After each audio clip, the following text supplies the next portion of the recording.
Estamos aqui hoje no Laboratório de Análises Clínicas da Unicruz para a realização de mais um programa Ciência e Saúde. Eu sou a professora Nara Marisco, coordenadora do curso de enfermagem, e hoje abordaremos um tema extremamente importante, que são as doenças sexualmente transmissíveis, mais comumente chamadas de DSTs. E para esse encontro, convidamos a doutora Graciela Machado, que é médica, ginecologista e obstetra, e a responsável técnica pelo Laboratório de Análises Clínicas, a biomédica Karina Librelotto. Sejam bem-vindas. E de imediato, então, conversamos então com a doutora Graciela, para que ela nos explique então o que vêm a ser as DSTs e qual a frequência na comunidade. Tudo bem, Nara? Tudo bem, Karina? Gostaria de, em primeiro lugar, agradecer o convite. É sempre importante a gente estar falando sobre esse tema. Respondendo à tua pergunta, as DSTs são doenças sexualmente transmissíveis.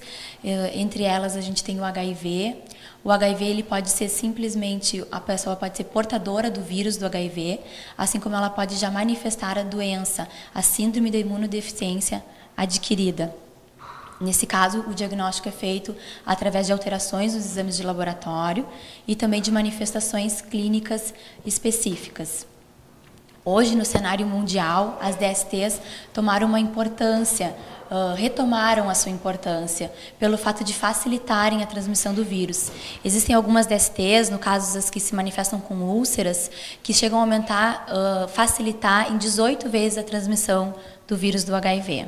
Devido então à sua importância, doutora Graciela, quais são as DSTs mais frequentes na comunidade? As DSTs mais frequentes na nossa comunidade são o herpes genital, o HPV, que é o vírus que causa o câncer do colo do útero, a sífilis e o HIV. A epidemia de AIDS ela é considerada estável no Brasil. Existe hoje uma estimativa de cerca de 35 mil casos por ano de AIDS e se fala que 650 mil pessoas estejam contaminadas atualmente. E essas doenças, então, elas são extremamente relevantes. E como que a pessoa pode saber que está com as DST? É muito simples. A presença, por exemplo, de vesículas na região genital, vesículas são bolinhas de água na região genital. A presença de úlceras, saber a evolução dessa úlcera na hora de falar para o médico, é uma úlcera recente, é uma úlcera que já tem mais de 4 semanas de evolução. As secreções vaginais e uretrais aumentadas, purulentas, com odor fétido, a dor na relação sexual, o desconforto pélvico para as mulheres. Tudo isso vai fazer com que o médico consiga fazer uma abordagem sindrômica, que é através desses sinais e sintomas, chegar no diagnóstico e já dar início ao tratamento, sem esperar resultados de exames laboratoriais, o que muitas vezes nos facilita para dar o tratamento o mais rápido possível e chegar num resultado melhor. A doutora Graciela nos falou sobre o diagnóstico clínico e agora conversamos com a biomédica Karina Librelotto, que vai nos falar um pouco sobre, então, o diagnóstico laboratorial. Tudo bom, Nara? Tudo bem, Graciela? Bem, então o diagnóstico laboratorial das DSTs, ele vai depender então da doença em questão e da solicitação médica. Normalmente são solicitados então exames de sangue, ditos exames sorológicos, como por exemplo para o diagnóstico do HIV. Mas, para as outras DSTs, podem ser solicitados, então, outros exames, como, por exemplo, a análise da secreção genital. E aí, então, são realizados outros exames, como, por exemplo, exames microscópicos, bacterioscópicos, microbiológicos e citológicos. E ainda, então, podem ser solicitados exames especializados, que são ditos exames confirmatórios, para essas doenças, que são exames que vão pesquisar, então, o DNA dos agentes infecciosos no indivíduo.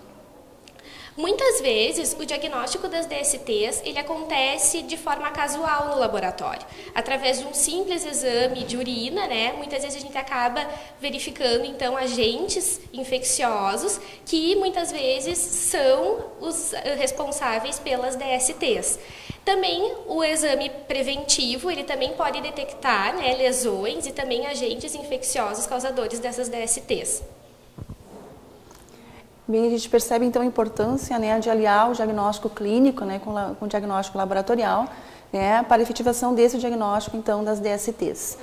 Karina, existe alguma peculiaridade na realização desses exames? Sim, existe sim. Então, muitas vezes a presença de outras doenças ou de outras condições clínicas, como, por exemplo, o vírus da herpes, né, a gravidez, a vacina contra a gripe, são situações clínicas que podem interferir no resultado dos exames laboratoriais, né, apresentando falsos resultados. É importante que o diagnóstico das DSTs ele também seja realizado durante o pré-natal, né? Porque muitas dessas doenças elas podem ser transmitidas ao feto, né, levando às doenças congênitas. Então é importante que o recém-nascido ele também seja nesse caso, né? Então é importante que o recém-nascido também seja acompanhado, né, até os 2 anos de idade, porque até 1 ano de idade, né, o diagnóstico ele pode sofrer interferência dos anticorpos maternos. Então, só após 1 ano de idade que o diagnóstico vai ser definitivo para o RN, caso ele seja contaminado. Então, vamos fazer um pequeno intervalo e voltamos em seguida.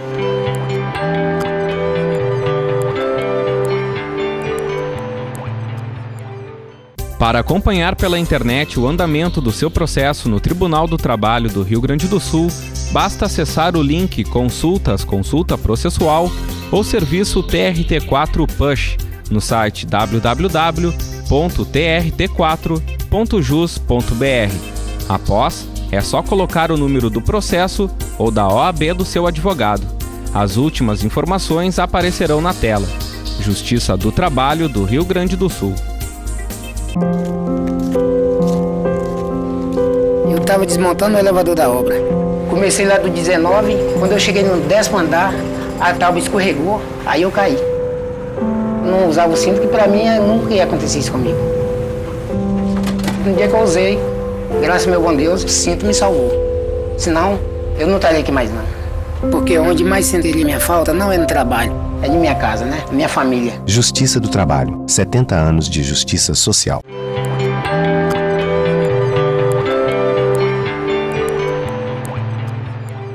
Retornamos então com o programa Ciência e Saúde, hoje abordando o tema doenças sexualmente transmissíveis, continuando então com a presença da doutora Graciela e contando agora com a presença da professora coordenadora do curso de farmácia, a farmacêutica Karina Mion.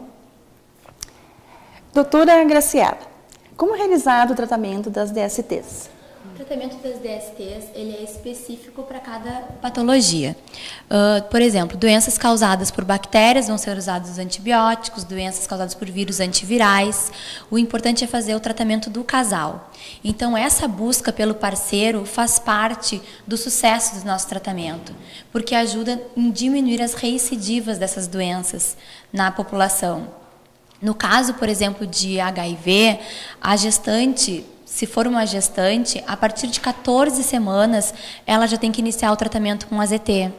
E ela vai usar durante toda a gestação, diferente das não gestantes, que só depende de níveis de CD4, níveis de carga viral. A gestante não. Por isso a importância delas fazerem o pré-natal desde o início, de descobrirem a gestação, fazerem esses exames da rotina do primeiro trimestre, para já terem esse diagnóstico, e então, a partir da 14ª semana, iniciarem o uso do AZT, onde elas vão usar durante toda a gestação, porque isso diminui em quase 100% a chance da transmissão vertical. Professora Karina, no tratamento, qual a importância, o que deve ser enfatizado em relação aos pacientes quanto ao uso dos medicamentos? Bem, então, quando a gente faz a dispensação do medicamento na farmácia, a gente sempre orienta, algumas situações bem específicas. Primeiro, então, que ele faça a tomada desse medicamento com água, e respeite os intervalos, então, prescritos pelo médico. Então, se o médico prescreveu 3 vezes ao dia, ele tem que tomar de 8 em 8 horas. Se prescreveu 2 vezes, de 12 em 12. Então, é muito importante respeitar este intervalo de dose para que o medicamento tenha uma eficácia real. Também outra importância que a gente enfatiza é que, às vezes, os sintomas cessam antes do término do tratamento. Então, ele, às vezes, para de tomar esse medicamento, achando que ele já está bom, já está melhor, mas, na verdade, não. O que acontece é somente uma recidiva do agente infeccioso causador da doença, Mas ele tem que fazer o tratamento até o final. Então, se foi prescrito por 7 dias, ele tem que tomar a medicação por 7 dias. Mesma coisa, se foi prescrito por 10, tomar por 10 dias, né? Realmente até o final do tratamento. Como a doutora falou, é importante, né, também que o parceiro faça o uso da medicação, né, conforme for prescrito também pelo médico, porque muitas vezes o parceiro não tem o sintoma, mas ele tem a doença. E ele tem que fazer o uso também conforme foi prescrito, para que realmente ele não esteja transmitindo novamente, né, para o parceiro doente. Então é importante ele saber, se conscientizar que ele tem que fazer o tratamento, por mais que ele não tenha os sintomas. Também o que a gente orienta é que às vezes tem algumas reações adversas, né? Algum efeito colateral, como um gosto ruim na boca, uma náusea, um enjoo, mas ele tem que fazer o tratamento, né? Por mais que ele tenha esses pequenos sintomas. Claro, se ele tiver um sintoma muito mais desagradável, né? Que impeça ele fazer o uso da medicação, que ele procura novamente um médico, né? Para que essa medicação seja substituída por outra, porque ele tem que fazer o tratamento. No caso dos pacientes com AIDS, né, às vezes os sintomas, né, as reações adversas ao uso são um pouco mais desagradáveis, né, mas com o passar do tempo, essas reações desagradáveis vão passando, né, ou vão diminuindo e ele vai se acostumando, né. É importante que ele saiba que ele tem que fazer o uso dessas medicações, por mais que ele tenha, né, esses sintomas desagradáveis pelo uso da medicação.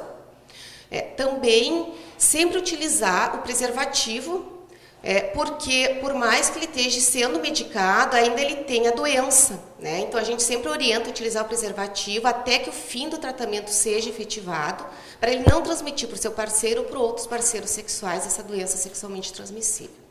E também a importância de não fazer automedicação, né? Então é importante saber que ele tem que ir ao médico, ao posto de saúde, para consultar, né? Porque o medicamento utilizado pelo vizinho, pelo parente, pode não ser o melhor para ele.